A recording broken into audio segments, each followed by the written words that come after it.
ನಮಸ್ತೆ ಎಲ್ಲರಿಗೂ. Lucky life ಟಿಪ್ಸ್ಗೆ ನಿಮಗೆಲ್ಲರಿಗೂ ಸ್ವಾಗತ. 2026 ಫೆಬ್ರವರಿ ಮಕರ ರಾಶಿಯವರೇ, ಈ ಮಹಾದೇವನ ಅಂತಿಮ ಎಚ್ಚರಿಕೆ. ಓಂ ನಮಃ ಶಿವಾಯ. ಈ ನನ್ನ ಆತ್ಮೀಯ ಮಕರ ರಾಶಿಯವರೇ, ಎಚ್ಚರವಾಗಿರಿ.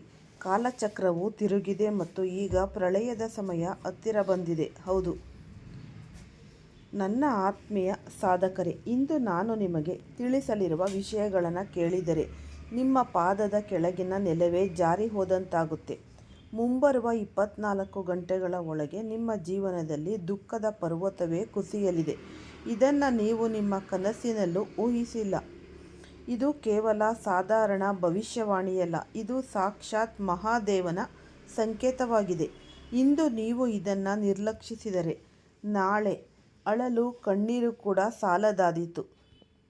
ಬ್ರಹ್ಮಾಂಡವು ಪ್ರತಿಯೊಬ್ಬರಿಗೂ ಎಚ್ಚರಿಕೆಯನ್ನು ನೀಡುವುದಿಲ್ಲ, ಆದರೆ ಇಂದು ಈ ಮಕರ ರಾಶಿಯ ಜಾತಕದವರಿಗೆ ಸಮಯದ ಚಕ್ರವು ಅಂತಹ ಈ ಹಂತದಲ್ಲಿ ಬಂದು ನಿಂತಿದೆ ಎಂದರೆ ಇಲ್ಲಿ ಒಂದು ಕಡೆ ಕುಬೇರನ ಖಜಾನೆ ಇದ್ದರೆ ಇನ್ನೊಂದು ಕಡೆ ವಿನಾಶದ ಈ ಪ್ರಪಾತವಿದೆ. ಮುಂದಿನ 24 ಗಂಟೆಗಳು ನಿಮ್ಮ ಜೀವನದ ಅತ್ಯಂತ ಕಠಿಣ ಮತ್ತು ಭಯಾನಕ ಸಮಯವೆಂದು ಸಾಬೀತಾಗಿದೆ. ನೀವು ಇದನ್ನು ತಮಾಷೆ ಎಂದು ಭಾವಿಸಿದ್ದರೆ ನೆನಪಿಡಿ, ಕಾಲವು ಕಪಾಳಮೋಕ್ಷ ಮಾಡಿದಾಗ ಅದರ ಪ್ರತಿಧ್ವನಿ 7 ಜನ್ಮಗಳವರೆಗೆ ಕೇಳಿಸುತ್ತೆ. ಮಕರ ರಾಶಿಯವರ ವ್ಯಕ್ತಿತ್ವ ಮತ್ತು ಈಗಿನ ಸ್ಥಿತಿ ನಾವು ನೋಡೋದಾದರೆ, ನನ್ನ ಪ್ರಿಯ ಸಾಧಕರೇ, ಈ ಮಕರ ರಾಶಿಯವರಾದ ನೀವು ಸ್ವಭಾವತಃ ಅತ್ಯಂತ ಸರಳ, ಶಾಂತ ಮತ್ತು ಕಠಿಣ ಪರಿಶ್ರಮಿಗಳು. ನೀವು ಹಸಿದಿದ್ದರೂ ಪರವಾಗಿಲ್ಲ, ಬೇರೆಯವರ ಹಸಿವನ್ನು ನೀಗಿಸುವ ಗುಣ ನಿಮ್ಮದು. ಆದರೆ ನಿಮ್ಮ ಈ ಒಳ್ಳೆಯತನವೇ ಜಗತ್ತು ನಿಮ್ಮ ದೌರ್ಬಲ್ಯವೆಂದು ತಿಳಿದುಕೊಂಡಿದೆ ಎನ್ನುವುದು ನಿಮಗೆ ತಿಳಿದಿದೆಯೇ? ಈ ಕಳೆದ ಕೆಲವು ಸಮಯದಿಂದ ನೀವು ಎಷ್ಟು ಶ್ರಮ ಪಡುತ್ತೀರೋ ಅದರ ಅರ್ಧದಷ್ಟು ಪ್ರತಿಫಲವೂ ನಿಮಗೆ ಸಿಗುತ್ತಿಲ್ಲ ಎಂಬ ಭಾವನೆ ನಿಮಗಾಗುತ್ತಿದೆ. ಸಂಬಂಧಗಳನ್ನು ಉಳಿಸಿಕೊಳ್ಳಲು ನೀವು ಬಾಗುತ್ತಲೇ ಬಂದಿದ್ದೀರಿ, ಆದರೆ ಜನರು ನಿಮ್ಮನ್ನು ತುಳಿಯಲು ಯಾವುದೇ ಅವಕಾಶವನ್ನು ಬಿಟ್ಟಿಲ್ಲ. ಈಗ ಅದೇ ನೋವು, ಅದೇ ಅವಮಾನ ಮತ್ತು ಅದೇ ಸಂಘರ್ಷವು ಪ್ರಳಯದ ರೂಪ ತಾಳಿ ನಿಮ್ಮ ಮುಂದೆ ನಿಂತಿದೆ. ಗ್ರಹಗತಿಗಳ ಮಾರಕ ಯೋಗ ಅಂದರೆ ಮುಂದಿನ 24 ಗಂಟೆಗಳಲ್ಲಿ ಗ್ರಹಗಳ ಚಲನೆ ಹೇಗಿದೆ ಎಂದರೆ, ಶನಿ ಮತ್ತು ರಾಹುವಿನ ಮಾರಕ ಯೋಗವು ನಿಮ್ಮ ರಾಶಿಯ 8ನೇ ಮನೆಯನ್ನು ಬಾಧಿಸುತ್ತೆ. ಈ ಜ್ಯೋತಿಷ್ಯ ಶಾಸ್ತ್ರದಲ್ಲಿ ಇದನ್ನು ಮೃತ್ಯು ಕಷ್ಟ ಅಂದರೆ ಸಾವಿಗೆ ಸಮಾನವಾದ ನೋವಿನ ಸಮಯ ಎಂದು ಕರೆಯಲಾಗುತ್ತೆ. ಈಗ ಎಚ್ಚರಗೊಳ್ಳುವ ಸಮಯ ಬಂದಿದೆ, ಏಕೆಂದರೆ ನಿಮ್ಮ ಸುತ್ತಮುತ್ತಲೇ ಕೆಲವು ಈ ಮುಖಗಳು ಸ್ನೇಹದ ಮುಖವಾಡ ಧರಿಸಿಕೊಂಡು ಕುಳಿತಿವೆ. ಈ ಮಕರ ರಾಶಿಯವರೇ, ನೀವು ತುಂಬ ಬೇಗ ಜನರನ್ನು ನಂಬ್ತೀರಾ. ಯಾರಾದರೂ ನಿಮ್ಮ ಎದುರು ಈ 4 ಸಿಹಿ ಮಾತುಗಳನ್ನು ಆಡಿದರೆ ನಿಮ್ಮ ಹೃದಯದ ರಹಸ್ಯಗಳನ್ನೆಲ್ಲ ಅವರ ಮುಂದೆ ನೀವು ತೆರೆದು ಇಡ್ತೀರಾ. ಆದರೆ ಮಹಾದೇವನ ಸಂಕೇತವೇನು ಹೇಳುತ್ತೆ?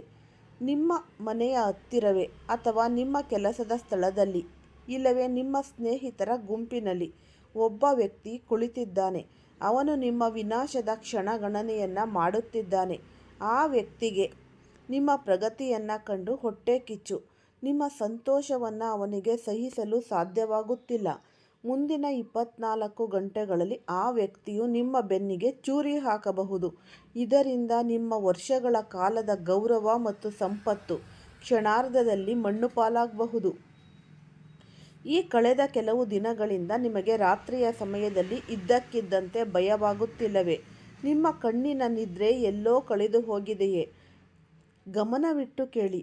ನಿಮಗೆ ಕನಸಿನಲ್ಲಿ ಪದೇ ಪದೇ ಎತ್ತರದಿಂದ ಬೀಳುವಂತೆ, ಈ ಕೊಳಕು ನೀರನ್ನು ನೋಡುವಂತೆ ಅಥವಾ ಮೃತಪಟ್ಟ ವ್ಯಕ್ತಿಯ ಧ್ವನಿ ಕೇಳಿಸುವಂತೆ ಆಗುತ್ತಿದ್ದರೆ ಇದು ಸಾಧಾರಣ ವಿಷಯವಲ್ಲ.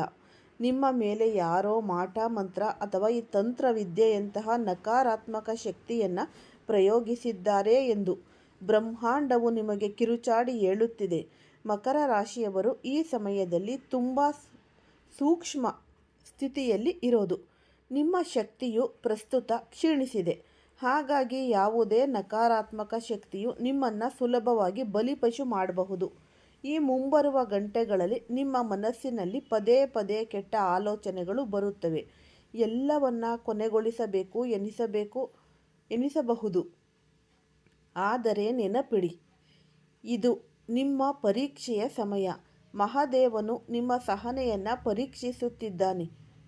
ಮುಂದಿನ 24 ಗಂಟೆಗಳ ಕಾಲ ನಿಮ್ಮ ಆರೋಗ್ಯದ ಬಗ್ಗೆ ಅತೀವ ಜಾಗರೂಕರಾಗಿ ಇರಬೇಕು. ತಲೆಯಲ್ಲಿ ವಿಪರೀತ ನೋವು ಕಾಣಿಸಿಕೊಳ್ಳುವುದು, ಈ ಕಣ್ಣಿನ ಮುಂದೆ ಕತ್ತಲೆ ಆವರಿಸುವುದು ಅಥವಾ ಎದೆಯಲ್ಲಿ ಭಾರವಾದ ಅನುಭವವಾಗುವುದು ಯಾವುದೋ ದೊಡ್ಡ ಅನಾಹುತದ ಮುನ್ಸೂಚನೆಯಾಗಿರಬಹುದು.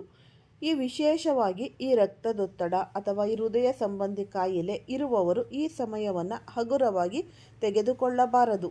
ಈ ಪ್ರಳಯವು ಕೇವಲ ಮಾನಸಿಕವಲ್ಲ, ದೈಹಿಕವಾಗಿಯೂ ನಿಮ್ಮನ್ನು ಮುರಿಯಲು ಪ್ರಯತ್ನಿಸುತ್ತಿದೆ. ನೀವು ವಾಹನ ಚಾಲನೆ ಮಾಡುತ್ತಿದ್ದರೆ ಮಹಾದೇವನ ಮೇಲೆ ಆಣೆಯಿಟ್ಟು ಹೇಳುತ್ತಿದ್ದೇನೆ, ಮುಂದಿನ 24 ಗಂಟೆಗಳ ಕಾಲ ವಾಹನದ ವೇಗವನ್ನು ಮಿತಿಯಲ್ಲಿಡಿ. ಕಾಲನ ದೃಷ್ಟಿ ಈಗ ಮಕರ ರಾಶಿಯವರ ಚಕ್ರಗಳ ಮೇಲೆ ಇದೆ. ಒಂದು ಸಣ್ಣ ತಪ್ಪು ನಿಮ್ಮ ಇಡೀ ಕುಟುಂಬದ ನೆಮ್ಮದಿಯನ್ನು ಶಾಶ್ವತವಾಗಿ ಕಸಿದುಕೊಳ್ಳಬಹುದು. ಮಕರ ರಾಶಿಯವರೇ, ನಿಮ್ಮ ಬಳಿ ಲಕ್ಷ್ಮಿ ಬರುತ್ತಾಳೆ, ಆದರೆ ನಿಲ್ಲುವುದಿಲ್ಲ. ನಿಮ್ಮ ಬಳಿ ಸ್ವಲ್ಪ ಹಣ ಸಂಗ್ರಹಿಸುವಾಗುತ್ತಿದ್ದಂತೆಯೇ ಯಾವುದೋ ಒಂದು ಖರ್ಚು ಬಂದು ಎಲ್ಲವನ್ನ ಖಾಲಿ ಮಾಡುತ್ತೆ. ಮುಂದಿನ 24 ಗಂಟೆಗಳಲ್ಲಿ ನಿಮ್ಮ ವ್ಯಾಪಾರದಲ್ಲಿ ದೊಡ್ಡ ಹೊಡೆತ ಬೀಳಬಹುದು. ಯಾವುದೇ ವ್ಯವಹಾರವು ರದ್ದಾಗಬಹುದು ಅಥವಾ ಹಳೆಯ ಹೂಡಿಕೆಯಲ್ಲಿ ಭಾರೀ ನಷ್ಟವಾಗಬಹುದು. ಹೊಸದಾಗಿ ಹಣ ಹೂಡಿಕೆ ಮಾಡಲು ಇದು ಖಂಡಿತ ಸರಿಯಾದ ಸಮಯವಲ್ಲ. ಯಾರಾದರೂ ನಿಮಗೆ ಹಣವನ್ನು ಒಂದೇ ರಾತ್ರಿಯಲ್ಲಿ ದುಪ್ಪಟ್ಟು ಮಾಡಿಕೊಡುವುದಾಗಿ ಹಮ್ಮಿಕೊಂಡಿದ್ದರೆ ಅದು ಕಾಲನ ಬಲೆ ಎಂದು ತಿಳಿಯಿರಿ. ಈ ಬಲೆಯಲ್ಲಿ ಸಿಲುಕಿದರೆ ಮತ್ತೆ ಹೊರಬರಲು ಸಾಧ್ಯವೇ ಇಲ್ಲ. ಶನಿದೇವನ ಶಿಕ್ಷೆಯು ಶಬ್ದವಿಲ್ಲದೆ ಬರುತ್ತೆ. ಈಗ ಅವರು ನಿಮ್ಮ ಕರ್ಮಗಳ ಲೆಕ್ಕಾಚಾರವನ್ನು ಕೇಳಲು ಸಿದ್ಧರಾಗಿದ್ದಾರೆ. ನನ್ನ ಸಾಧಕರೇ, ಮನೆಯ ಒಳಗಿನ ವಾತಾವರಣವು ಹದಗೆಡಬಹುದು. ಕಾರಣವಿಲ್ಲದೆ ಜೀವನ ಸಂಗಾತಿಯೊಂದಿಗೆ ಜಗಳವಾಗುವುದು, ಈ ಮಕ್ಕಳು ಹಠ ಮಾಡುವುದು ಅಥವಾ ಈ ಪೋಷಕರ ಆರೋಗ್ಯದಲ್ಲಿ ಏರುಪೇರಾಗುವುದು ಇವೆಲ್ಲವೂ ನಿಮ್ಮ ಮನೆಗೆ ನಕಾರಾತ್ಮಕ ಶಕ್ತಿ ಪ್ರವೇಶಿಸುವ ಲಕ್ಷಣಗಳು. ನಿಮ್ಮ ಮನೆಯ ಮುಖ್ಯ ದ್ವಾರದ ಮೇಲೆ ಧೂಳು ಜಮೆಯಾಗಿದೆಯೇ ಅಥವಾ ಅಲ್ಲಿ ಪಾದರಕ್ಷೆಗಳನ್ನು ಚೆಲ್ಲಾಪಿಲ್ಲಿಯಾಗಿ ಹಾಕಲಾಗಿದೆಯೇ ಎಂದು ಗಮನಿಸಿದ್ದೀರಾ? ಹಾಗಿದ್ದರೆ ನೀವೇ ದಾರಿದ್ರ್ಯವನ್ನು ಮನೆಗೆ ಆಹ್ವಾನಿಸಿದ್ದೀರಿ ಎಂದರ್ಥ. ತಕ್ಷಣವೇ ಮನೆಯ ಹೊಸ್ತಿಲನ್ನು ಸ್ವಚ್ಛಗೊಳಿಸಿ ಮತ್ತು ಸಂಜೆಯ ಸಮಯದಲ್ಲಿ ಅಲ್ಲಿ ಈ ತೈಲ ಅಥವಾ ಈ ಒಂದು ಎಳ್ಳೆಣ್ಣೆ ದೀಪವನ್ನು ಹಚ್ಚಿ. ಇದರಿಂದ ಪ್ರಳಯಕಾರಿ ಶಕ್ತಿಗಳು ಮನೆಯೊಳಗೆ ಬರದಂತೆ ತಡೆಯಬಹುದು. ನಾನು ನಿಮ್ಮನ್ನು ಎದುರಿಸುತ್ತಿಲ್ಲ, ಬದಲಾಗಿ ಜಗತ್ತು ನಿಮ್ಮಿಂದ ಮುಚ್ಚಿಟ್ಟಿರುವ ಸತ್ಯವನ್ನು ಪರಿಚಯಿಸುತ್ತಿದ್ದೇನೆ. ಎಲ್ಲವೂ ಸರಿಯಾಗುತ್ತೆ ಎಂದು ಜನರು ಹೇಳಬಹುದು, ಆದರೆ ನಾನು ಹೇಳುತ್ತೇನೆ, ಎಚ್ಚರವಾಗಿರಿ. ಎಂದರೆ ಚಂಡಮಾರುತ ಬರುವ ಮುಂಚಿನ ಈ ಶಾಂತಿಯು ಅಪಾಯಕಾರಿ. ನಿಮ್ಮ ಶತ್ರುಗಳು ನಿಮ್ಮ ದೌರ್ಬಲ್ಯದ ಲಾಭ ಪಡೆಯಲು ಹೊಂಚು ಹಾಕುತ್ತಿದ್ದಾರೆ. ಯಾರೋ ಒಬ್ಬ ಸ್ತ್ರೀ ಅಥವಾ ಹಳೆಯ ಶತ್ರು ನಿಮ್ಮ ಚಾರಿತ್ರ್ಯದ ಮೇಲೆ ಈ ಕಲೆ ಹಚ್ಚಲು ಪ್ರಯತ್ನಿಸಬಹುದು. ಅವಮಾನದ ಅಂತಹ ಒಂದು ಕಲೆ ನಿಮ್ಮ ಮೇಲೆ ಬಿದ್ದರೆ ಅದನ್ನು ತೊಳೆಯಲು ಇಡೀ ಆಯುಷ್ಯವೇ ಬೇಕಾದೀತು. ಆದ್ದರಿಂದ ನಿಮ್ಮ ನಾಲಿಗೆಯ ಮೇಲೆ ಹತೋಟಿ ಇರಲಿ. ಮುಂದಿನ 24 ಗಂಟೆಗಳ ಕಾಲ ಮೌನವನ್ನು ಪಾಲಿಸಿ.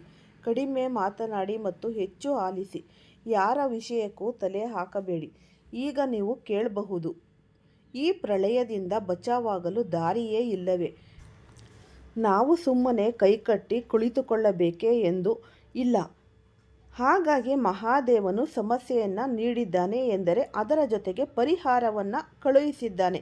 ಮೊದಲು ನಿಮ್ಮ ಅಂತರಾತ್ಮವನ್ನು ಎಚ್ಚರಗೊಳಿಸಿ. ನೀವು ಮಹಾದೇವನ ನಿಜವಾದ ಭಕ್ತರಾಗಿದ್ದರೆ ಭಯವೇಕೆ? ಕಾಲನಿಗೂ ಕಾಲನಾದ ಆ ಮಹಾಕಾಲ ನಿಮ್ಮ ಜೊತೆಗಿದ್ದಾನೆ. ಆದರೆ ಅವನ ಕೃಪೆ ಪಡೆಯಲು ನೀವು ಕೆಲವು ಕಠಿಣ ನಿಯಮಗಳನ್ನು ಪಾಲಿಸಲೇಬೇಕು. ಇಂದು ಸಂಜೆ ಸೂರ್ಯಾಸ್ತದ ನಂತರ ಒಂದು ಹಿಡಿ ಕಲ್ಲು ಉಪ್ಪು ಎಳ್ಳು ತೆಗೆದುಕೊಳ್ಳಿ. ಅದನ್ನು ನಿಮ್ಮ ತಲೆಯ ಸುತ್ತ 7 ಬಾರಿ ನಿವಾಳಿಸಿ ಯಾವುದಾದರೂ ನಿರ್ಜನ ಪ್ರದೇಶದಲ್ಲಿ ಎಸೆದು ಬನ್ನಿ. ಬರುವಾಗ ಹಿಂದೆ ತಿರುಗಿ ನೋಡಬೇಡಿ. ಯಾರಾದರೂ ನಿಮ್ಮನ್ನು ಕೂಗಿದರೂ ಸಹ ಗಮನ ಹರಿಸಬೇಡಿ. ಈ ಕ್ರಿಯೆಯು ನಿಮ್ಮ ಮೇಲಿರುವ ಆ ಕಪ್ಪು ನೆರಳನ್ನು ಅಥವಾ ಈ ಒಂದು ದೃಷ್ಟಿ ದೋಷವನ್ನು ನಿವಾರಿಸುತ್ತದೆ. ಮುಂದಿನ 24 ಗಂಟೆಗಳಲ್ಲಿ ಯಾರಾದರೂ ಭಿಕ್ಷುಕರು ನಿಮ್ಮ ಮನೆಗೆ ಬಂದರೆ ಅವರನ್ನು ಬರಿಗೈಲಿ ಕಳುಹಿಸಬೇಡಿ. ಅವರಿಗೆ ಸ್ವಲ್ಪ ಧಾನ್ಯ ಅಥವಾ ಹಳೆಯ ಬಟ್ಟೆಯನ್ನು ದಾನ ಮಾಡಿ. ಮಕರ ರಾಶಿಯ ಅಧಿಪತಿ ಶನಿ. ಶನಿದೇವನಿಗೆ ಬಡವರ ಸೇವೆ ಎಂದರೆ ಅತ್ಯಂತ ಪ್ರೀತಿ. ನಿಮ್ಮ ಒಂದು ಸಣ್ಣ ದಾನವು ನಿಮ್ಮ ಮೇಲೆ ಬರಲಿರುವ ದೊಡ್ಡ ಅಪಘಾತವನ್ನು ತಪ್ಪಿಸಬಹುದು. 2026ನೇ ವರ್ಷವು ನಿಮ್ಮ ಪಾಲಿಗೆ ಹೊಸ ಆರಂಭವನ್ನು ತರಲಿದೆ ಮತ್ತು 2024-25ರಲ್ಲಿ ನೀವು ಅನುಭವಿಸಿದ ಕಷ್ಟಗಳ ಪ್ರತಿಫಲ ಸಿಗುವ ಸಮಯ ಹತ್ತಿರದಲ್ಲಿದೆ. ಆದರೆ ಅದಕ್ಕೂ ಮುನ್ನ ಈ ಒಂದು 24 ಗಂಟೆಗಳ ಅಗ್ನಿ ಪರೀಕ್ಷೆಯು ನಿಮ್ಮನ್ನು ಚಿನ್ನದಂತೆ ಕಾಯಿಸಿ ಶುದ್ಧೀಕರಿಸಲಿದೆ. ಈ ದುಃಖದ ಪರ್ವತವು ವಾಸ್ತವವಾಗಿ ನಿಮ್ಮ ಹಳೆಯ ಕೆಟ್ಟ ಅಭ್ಯಾಸಗಳನ್ನು ಮತ್ತು ಪಾಪಗಳನ್ನು ನಾಶ ಮಾಡಲು ಬಂದಿದೆ. ಈ ಪರೀಕ್ಷೆಯಲ್ಲಿ ನೀವು ಸ್ಥಿರವಾಗಿ ನಿಂತರೆ ನಾಳೆಯ ಸೂರ್ಯೋದಯವು ನಿಮ್ಮ ಶತ್ರುಗಳ ಕಣ್ಣು ಕುಕ್ಕುವಂತಹ ಯಶಸ್ಸನ್ನು ತರುತ್ತೆ. ಇನ್ನೊಂದು ರಹಸ್ಯವಾದ ಮಾತು, ಈ ಸಮಯದಲ್ಲಿ ನೀವು ಉಪ್ಪಿನ ಬಳಕೆಯನ್ನು ತುಂಬ ಜಾಗರೂಕತೆಯಿಂದ ಮಾಡಬೇಕು. ಸಾಧ್ಯವಾದರೆ ಸಾಮಾನ್ಯ ಉಪ್ಪಿನ ಬದಲು ಈ ಒಂದು ಸೈಂಧವ ಲವಣವನ್ನು ಬಳಸಿ ಅಥವಾ ಉಪ್ಪಿನ ಸೇವನೆಯನ್ನು ಕಡಿಮೆ ಮಾಡಿ. ನಿಮ್ಮ ಮನೆಯ ಈಶಾನ್ಯ ಮೂಲೆಯಲ್ಲಿ ಅಂದರೆ ನಾರ್ತ್ ಈಸ್ಟ್ ಯಾವುದಾದರೂ ಭಾರವಾದ ವಸ್ತುಗಳಿದ್ದರೆ ಅದನ್ನು ತಕ್ಷಣ ತೆಗೆಯಿರಿ. ಅಲ್ಲಿ ಒಂದು ಕಳಶದಲ್ಲಿ ನೀರನ್ನು ತುಂಬಿಸಿ ಇಡಿ. ಆ ನೀರು ನಿಮ್ಮ ಮಾನಸಿಕ ಒತ್ತಡವನ್ನು ಹೀರಿಕೊಳ್ಳುತ್ತೆ ಮತ್ತು ಸರಿಯಾದ ನಿರ್ಧಾರ ತೆಗೆದುಕೊಳ್ಳುವ ಶಕ್ತಿಯನ್ನು ನೀಡುತ್ತೆ. ನನ್ನ ಆತ್ಮೀಯ ಮಕರ ರಾಶಿಯವರೇ, ನೀವು ನಿಮ್ಮ ಆಂತರಿಕ ಶಕ್ತಿಯನ್ನು ಗುರುತಿಸಿದರೆ ಈ ಬ್ರಹ್ಮಾಂಡದ ಅತ್ಯಂತ ಶಕ್ತಿಶಾಲಿ ವ್ಯಕ್ತಿಗಳಾಗಬಹುದು. ನೀವು ಬಾಗುವುದು ನಿಮ್ಮ ದಯಾಳು ಗುಣದಿಂದ. ಆದರೆ ಈಗ ರುದ್ರನಾಗುವ ಸಮಯ ಬಂದಿದೆ. ನಿಮ್ಮ ಹಕ್ಕಿಗಾಗಿ ಹೋರಾಡುವುದನ್ನು ಕಲಿಯಿರಿ, ಆದರೆ ಕರ್ಮದ ಹಾದಿಯಲ್ಲಿ ನಡೆಯಿರಿ. ಅಧರ್ಮದ ಹಾದಿ ಹಿಡಿದವರು ನಿಮ್ಮ ಸ್ವಂತ ಸಹೋದರನೇ ಆಗಿದ್ದರೂ ಅವರಿಂದ ದೂರವಿರುವುದು ನಿಮಗೆ ಒಳಿತು. ಕೆಟ್ಟ ಸಹವಾಸವೇ ಈ ಪ್ರಳಯಕ್ಕೆ ದೊಡ್ಡ ಕಾರಣವಾಗಬಹುದು. ನಿಮ್ಮ ಸ್ನೇಹಿತರು ಮಾದಕ ವ್ಯಸನಗಳಾಗಿದ್ದರೆ ಅಥವಾ ತಪ್ಪು ಕೆಲಸಗಳಲ್ಲಿ ತೊಡಗಿದ್ದರೆ ನಿಮ್ಮ ವಿನಾಶಕ್ಕೆ ಅವರೇ ಕಾರಣವಾಗುತ್ತಾರೆ. ಈ ವಿಡಿಯೋದ ಅಂತಿಮ ಘಟ್ಟದಲ್ಲಿ ನಾನು ನಿಮಗೆ ಈ ಮಹಾಮಂತ್ರವನ್ನು ತಿಳಿಸುತ್ತೇನೆ. ಮುಂದಿನ 24 ಗಂಟೆಗಳಲ್ಲಿ ನಿಮಗೆ ಯಾವಾಗ ಭಯ ಅಥವಾ ಆತಂಕವಾಗುತ್ತದೆಯೋ ಆಗ ಕಣ್ಣು ಮುಚ್ಚಿ ನಿಮ್ಮ ಹೃದಯದ ಮಧ್ಯಭಾಗದಲ್ಲಿ ನೀಲಿ ಬಣ್ಣದ ಬೆಳಕನ್ನು ಕಲ್ಪಿಸಿಕೊಳ್ಳಿ. ಇದು ಶನಿದೇವರ ಶಕ್ತಿ. ನಂತರ ಈ ಮಂತ್ರವನ್ನು ಜಪಿಸಿ. ಓಂ ಪ್ರಾಂ ಪ್ರೀಂ ಪ್ರಂ ಸಂ ಶನೇಶ್ವರಾಯ ನಮಃ.